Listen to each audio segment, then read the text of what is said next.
शं वरुणः शन्नो भवत्वर्यमा शन्न इन्द्रो बृहस्पतिः शन्नो विष्णुरुक्रमः ॐ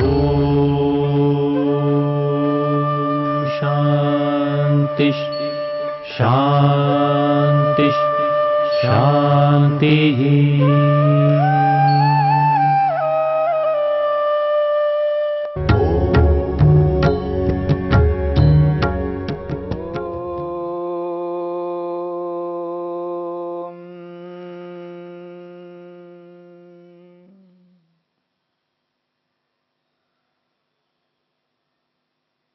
जप के फल को लेकर के विचार चल रहा है। महर्षि पतंजलि ने स्पष्ट किया है जप का क्या फल मिलता है। ततः प्रत्यक चेतनाधिगमः अपि अंतराय अभावश्च। ततः उस जप से, जिस जप को लेकर के साधक अपने मन को ईश्वर में एकाग्र करके ईश्वर के एक एक स्वरूप को जानता है, समझता है, और उस जप को करता हुआ व्यक्ति एक ऐसी स्थिति में पहुंच जाता है, प्रत्यक चेतनाधिगम। प्रत्यक का अर्थ होता है अंतर, अंदर की बात की जा रही है। प्रत्यक चेतनाधिगम, अंतरात्मा। अंतरात्मा परमात्मा के लिए यहां पर आया है। अंतरात्मा का दर्शन होता है। अधिगमा का अर्थ है दर्शन, प्रत्यक्ष। उस जप से अंतरात्मा का, परमात्मा का दर्शन होता है। और सूत्र में अपि शब्द को भी जोड़ा है। अपि को भी जोड़ा है, तो अपि का अर्थ है भी।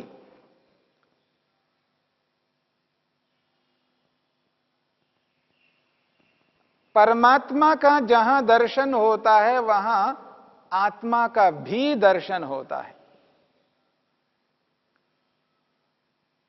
परमपिता परमात्मा के दर्शन को लेकर के जप किया गया है। जप जो किया गया है प्रभु दर्शन के लिए किया गया है। वहां पर प्रभु का दर्शन तो होता ही है, परंतु आत्मा का भी दर्शन होता है, जीवात्मा का भी दर्शन होता है। स्वयं का दर्शन के साथ साथ प्रभु का दर्शन भी करता है। और एक विशेष फल बताया है, अंतराय अभावश्च। चा का मतलब और, अंतराय, जो अंतराय हैं, विघ्न हैं, बाधाएं हैं, उनका भी अभाव होता है। उनका भी अभाव हो जाता है, अंतरायों का, विघ्नों का। महर्षि वेदव्यास ने विघ्नों की चर्चा करते हुए वो कहते हैं, ये तावद अंतरायाः व्याधि प्रभृतयः ते तावद ईश्वर प्रणिधानात् न भवन्ति। ये तावद अंतरायाः, ये जो अंतराय हैं, कौन से? व्याधि प्रभृतयः। व्याधि प्रभृतयः, व्याधि, स्त्यान, संशय, प्रमाद, आलस्य, बहुत सारे अंतराय हैं जिनको स्वयं महर्षि पतंजलि ने इसी के अगले सूत्र में स्पष्ट किया है। वहां पर इन सारे अंतरायों को जानने का प्रयत्न करेंगे। यहां पर कहा जा रहा है, ये जो व्याधि आदि अंतराय हैं, ये अंतराय तावत ईश्वर प्रणिधानात् न भवन्ति। जब व्यक्ति ईश्वर प्रणिधान करता है तो ईश्वर प्रणिधान से ये अंतराय होते नहीं है, ये अंतराय समाप्त हो जाते हैं।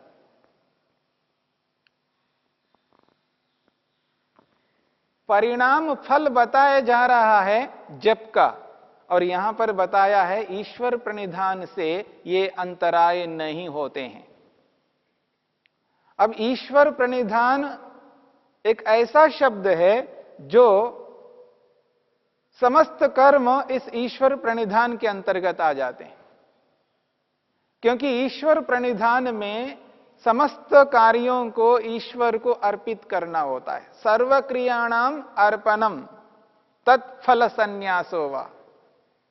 ईश्वर प्रणिधान की परिभाषा करते हुए महर्षि वेदव्यास कहते हैं सर्व क्रियाणाम अर्पणम तत्फल संन्यासो वा। जितने भी शुभ कर्म हम करते हैं, जितने भी पवित्र उत्कृष्ट श्रेष्ठ कर्म हम करते हैं, उन समस्त पवित्र श्रेष्ठ कर्मों को ईश्वर के प्रति अर्पित करना।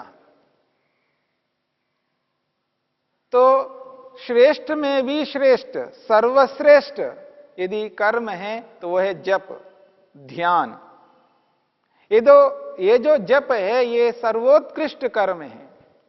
ऐसे इस उत्कृष्ट जप को जब ईश्वर के प्रति अर्पित किया जाता है तो ईश्वर प्रणिधान माना जाता है। ऐसे ईश्वर प्रणिधान से अंतरायाः, ये जो अंतराय बताए हैं, व्याधि, स्त्यान, संशय, प्रमाद, आलस्य, बहुत सारे अंतराय, इन सब का अभाव हो जाता है। जब व्यक्ति अपने कर्मों को ईश्वर को समर्पित करता है, ईश्वर को समक्ष रख करके व्यक्ति कर्म करता है, ईश्वर के आदेश को सामने रखता है। ईश्वर को अर्पित करने का अभिप्राय यह है ईश्वर की आज्ञा को अपनाना, क्योंकि ईश्वर प्रणिधान का अर्थ भी ईश्वर आज्ञा है। महर्षि वेदव्यास ने स्पष्ट किया है ईश्वर प्रणिधान अर्थात भक्ति विशेष। भक्ति विशेष और भक्ति विशेष को स्पष्ट किया है महर्षि स्वामी दयानंद सरस्वती जी ने, ईश्वर की आज्ञा का पालन करना। भक्ति अर्थात उसी की आज्ञा का पालन करना।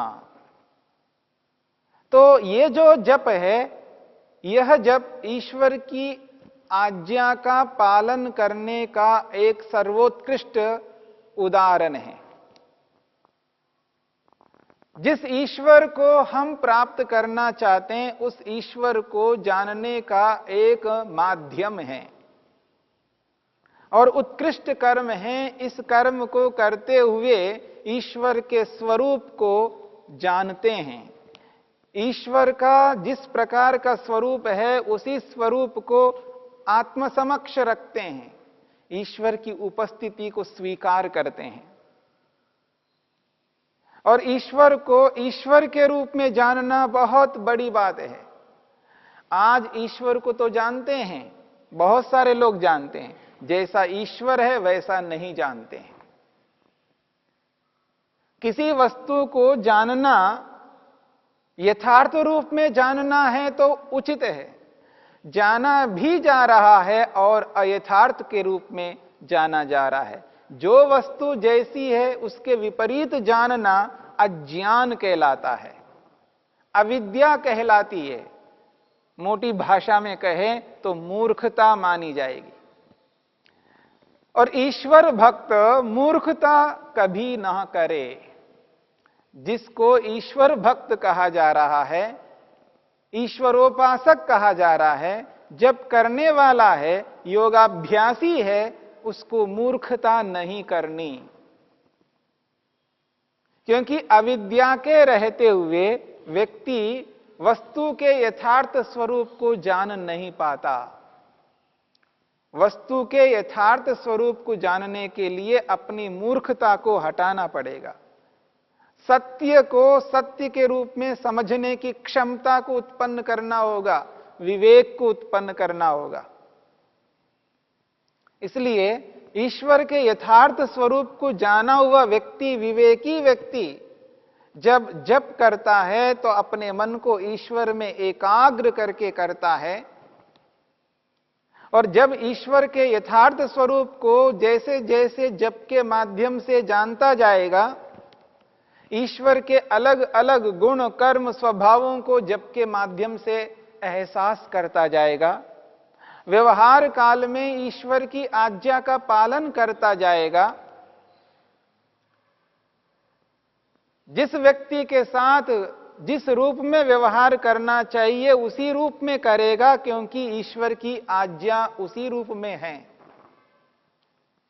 मेरी अपनी मर्जी से मैं उस व्यक्ति के साथ व्यवहार नहीं कर सकता जिसने ये व्यवस्था दी है। बात को समझने का प्रयत्न करना। जिसने ये व्यवस्था दी है उस व्यवस्था के अनुरूप हमें वर्ताव करना है। जिसने ये शरीर दिया है, जिसने इस संपूर्ण ब्रह्मांड को उत्पन्न किया है, जिसने इस ब्रह्मांड में जितने भी पदार्थों को प्रस्तुत किया है और उन पदार्थों के उपयोग करने की विधि बताई है, और जिस रूप में ईश्वर ने इन पदार्थों को प्रस्तुत किया है, जैसा इनका प्रयोग करने के लिए आदेश किया है, उसी के अनुरूप हमें व्यवहार करना होगा, क्योंकि ये सारी चीजें ईश्वर की हैं। ईश्वर की सृष्टि है, पदार्थ भी ईश्वर के हैं। ये जो शरीर हमें मिला है इसको भी बनाने वाले ईश्वर हैं, और इस शरीर का उपयोग हम यदि करते हैं तो ईश्वर के अनुरूप करना होगा। जब ईश्वर की आज्ञा का पालन यथार्थ रूप में हो जाता है, इसलिए कहा है ईश्वर प्रणिधानात्।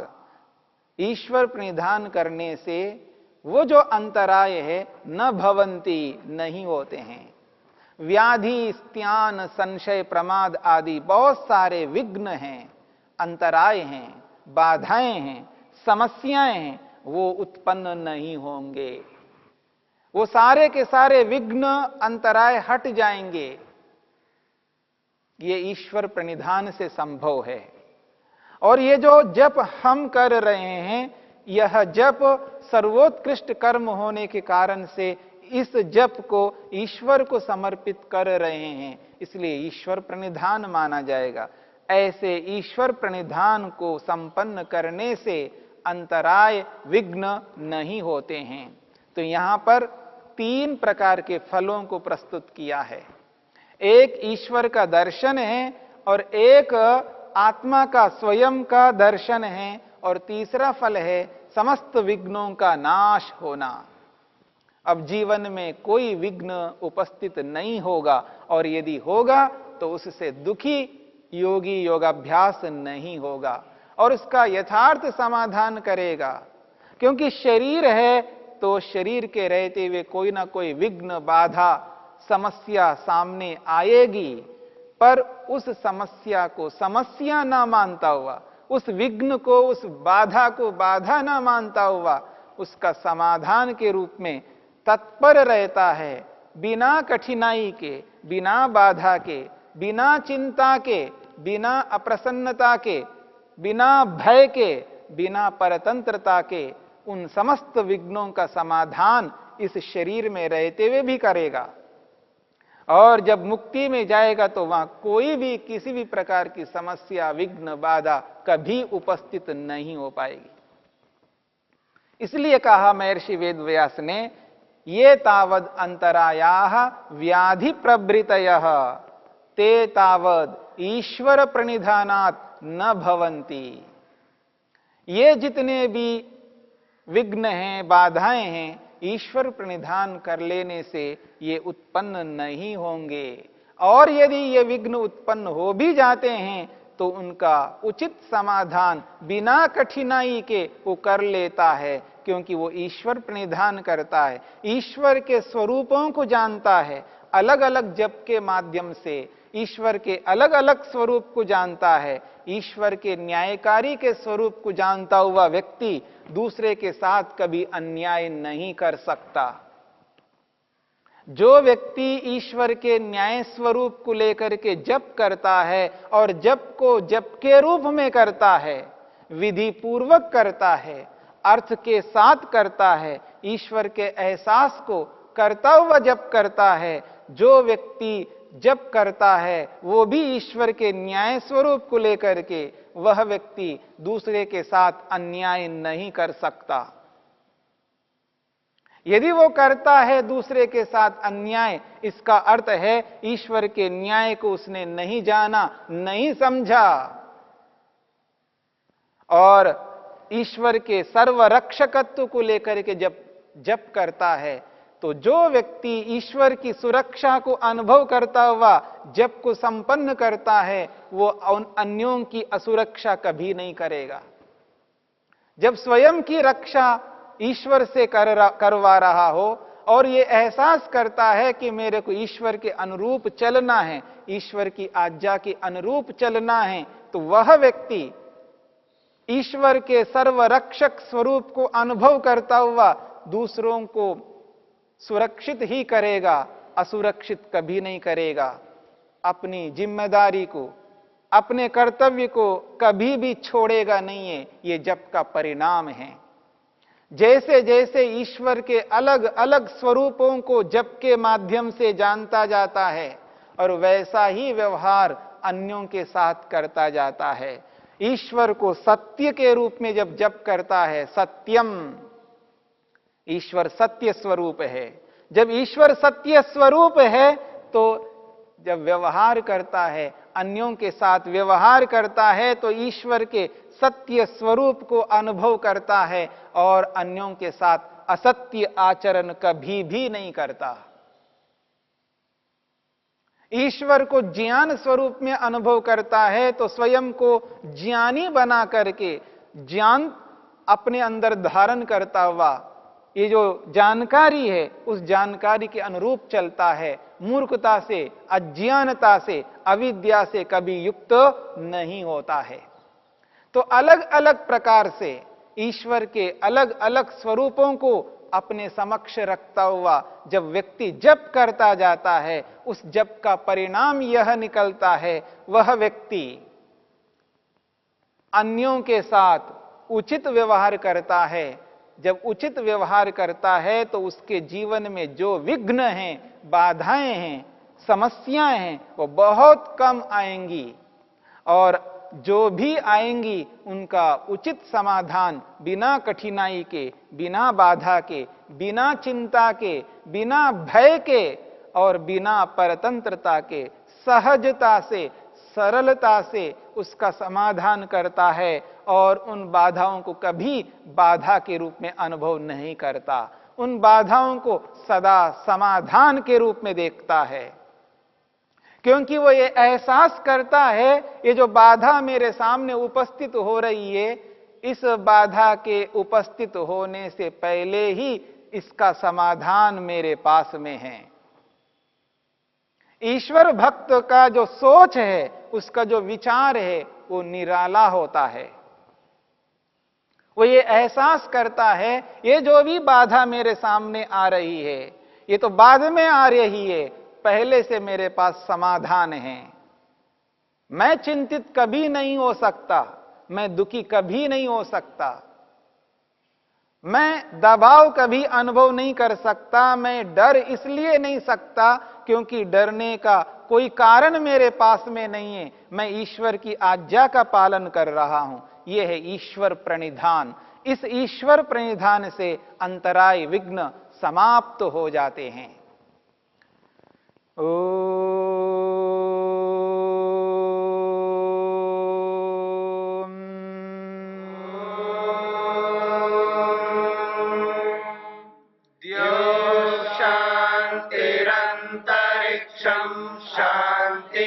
पृथिवी शान्तिरापः शान्तिरोषधयः शान्तिः वनस्पतयः शान्तिर्विश्वे देवा शान्तिर्ब्रह्म शान्तिः